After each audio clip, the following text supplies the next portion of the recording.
BJP हटाओ प्रदेश बचाओ। क्योंकि सरकार ने ऐसा काम कर दिया है पेट्रोल मिलावट के लिए, इंजन खराब हो जाएगी, लोग साइकिल चलने के मजबूर रहेंगे। भारतीय जनता पार्टी के लोग हमारे ऊपर मुकदमा करते हैं कि मैं उनके ऊपर जानलेवा हमला कर रहा हूँ। सदन जो भारतीय जनता पार्टी जन विरोधी काम कर रही है, उसका विरोध करने के लिए हम लोग यहाँ पर इसलिए हैं कि हमने कहा सदन का समय बढ़ाइए।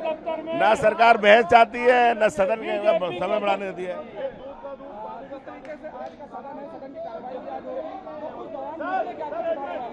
भाई हमारे मुद्दे हैं, आरक्षण चोरी जो हुई है, लोगों के साथ जुल्म जाती, कानून व्यवस्था ध्वस्त है, स्वास्थ्य सुविधाएं ध्वस्त है, इन्हीं मुद्दों को लेकर हम लोग करेंगे। जब तक भारतीय इन चोरों को, झंडा चोर, चढ़ावा चोर, बजट चोर को 2027 में जब तक हटा नहीं देंगे, जब तक समाजवादी पार्टी इन चोरों को हटा नहीं देगी, तब तक हमारा लगातार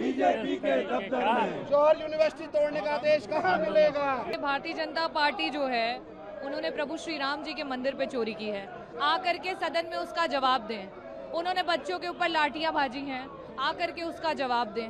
उन्होंने पिछड़ा आयोग जो है, उसके कहने के बावजूद 78,500 की भर्ती जो है, अभी तक बच्चों को उनका हक अधिकार नहीं दिया है। 69,000 के जो शिक्षक भर्ती है, उसमें उन बच्चों का हक मारा है, आकर के उसका जवाब दें। वो महिला नारी वंदन की बात करते हैं, उन्होंने बेटियों पे हाथ उठाया है और साथ ही साथ बेटियों से सार्वजनिक रूप से माफी मंगवाई है। वो स्वयं आकर के और उनके कार्यकर्ता जो आए दिन जो है महिलाओं का शोषण कर रहे हैं, महिलाओं पे अभद्र टिप्पणियां कर रहे हैं, उनसे कब माफी मंगवाएंगे, उन पे कब FIR करवाएंगे। और साथ में भारतीय जनता पार्टी से हम ये भी पूछना चाहते हैं, अब नारी वंदन की बात करते हैं, आप इस चुनाव में 2027 में यूपी असेंबली में आरक्षण लागू करिए महिलाओं का। नहीं, साइकिल तो अब हम आते हैं, लेकिन आने वाले दिनों में सारे लोग सत्ता पक्ष के पक्ष के लोग साइकिल से आएंगे, क्योंकि सरकार ने ऐसा काम कर दिया है पेट्रोल मिलावट के लिए, इंजन खराब हो जाएगी, लोग साइकिल चलने के मजबूर रहेंगे।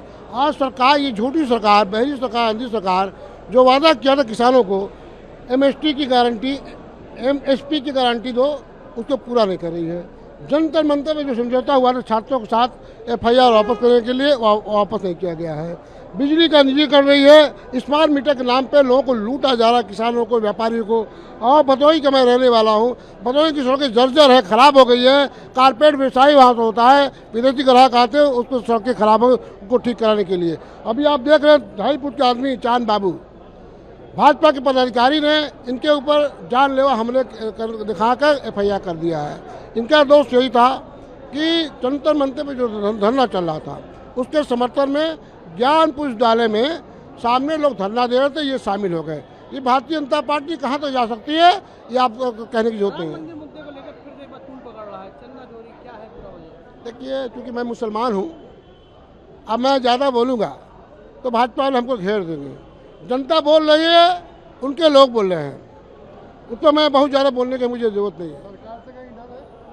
सरकार से डर, हमारे ये देखना आखिर लाइन, सच कहना अगर बगावत है तो समझे हम भी बाकी हैं। हम लोग डरने वाले नहीं हैं। डर इस बात का रहता है, कौन सी बात मीडिया सेल इनकी भाजपा के कौन सी बात कौन से मोड़ के कर दे, इस डर इस बात का है। बाकी जेल न डालने डरते हम लोग, न किसी आंदोलन डरते हैं। संसद से लेकर सड़क तक, सड़क से संसद तक हम लोग आंदोलन करेंगे। आज योगी सरकार ने फैसला किया है,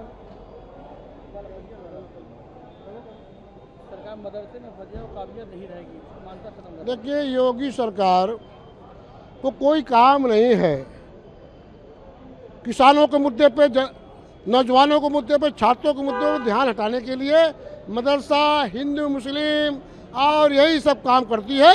इसके अलावा इनके पास कोई रास्ता नहीं रह गया। लेकिन जनता जान चुकी है, छात्र सड़क उतर गए हैं, छात्रों की आवाज़, नौजवानों की आवाज़ नहीं ये सरकार दबा पाएगी, न दबेगी। इसका उदाहरण आप बिहार में देख लिया। भारतीय जनता पार्टी के लोग हमारे ऊपर मुकदमा करते हैं कि मैं उनके ऊपर जानलेवा हमला कर रहा हूँ। ये इतना घटिया स्तर की राजनीति कर रहे हैं कि जो छात्रों की आवाज़ उठाए, जो अपनी मांग रखे, आप उनके झूठे मुकदमे फंसा के आप फंसाने के जो काम कर रहे हो, ये आपकी हार की स्वीकार है। आप या तो हार मानो और नहीं तो गद्दी छोड़ दो, क्योंकि इस बार समाजवादी पार्टी सरकार बनने जा रही है। और 2.5 फीट का आदमी 6 फीट आदमी को कैसे जानलेवा हमला कर सकता है, जब वो लोग हमको इतने घटिया स्तर पे आ चुके हैं कि ऐसे लोगों के ऊपर मतलब झूठा मुकदमा लगा के अब पड़ताली करने का काम कर रहे हैं। ये उनकी हार है। बीजेपी हटाओ, प्रदेश बचाओ। जब तक बीजेपी जाएगी नहीं, प्रदेश विकास के रास्ते पर नहीं जाएगा। आज जिस तरह से किसान सड़कों पर खाद के लिए संघर्ष कर रहा है, नौजवान रोजगार के लिए लाठियां खा रहा है, भारतीय जनता पार्टी का जो पिछड़ा वर्ग है 68,500 में निर्णय लेने के बावजूद भी कि आरक्षण में है घोटाला हुआ है, उसकी सुनवाई उन्हीं की सरकार नहीं कर रही है। आज पूरा प्रदेश जल रहा है। हम इन तमाम सवालों को लेकर के हम लोग आज तब तक इस लड़ाई को जारी रखेंगे जब तक उत्तर प्रदेश से भारतीय जनता पार्टी को हटा नहीं देते हैं। में किस तरह की जीत हुई है देखा जाए और मध्य प्रदेश में आज पूरे प्रदेश के अंदर इन्होंने उत्तर प्रदेश का चुनाव इसी डर से नहीं कराया, क्योंकि भारतीय जनता पार्टी को पता था कि उत्तर प्रदेश का भी अगर उपचुनाव करा देंगे तो समाजवादी पार्टी पूरी तरह से चुनाव जीत जाएगी, भारतीय जनता पार्टी की जमानत जब्त हो जाएगी। भाजपा चुनाव से डर रही है, चुनाव का सामना नहीं कर रही, जिसका उदाहरण पंचायत का चुनाव भी है। भारतीय जनता पार्टी अब किसी भी तरह से चुनाव लड़ने की स्थिति में नहीं है। अब प्रदेश की जनता भाजपा को उखाड़ करके ही चैन की सांस लेगी। प्रभातखबर.com, विश्वास वही, रफ्तार नहीं।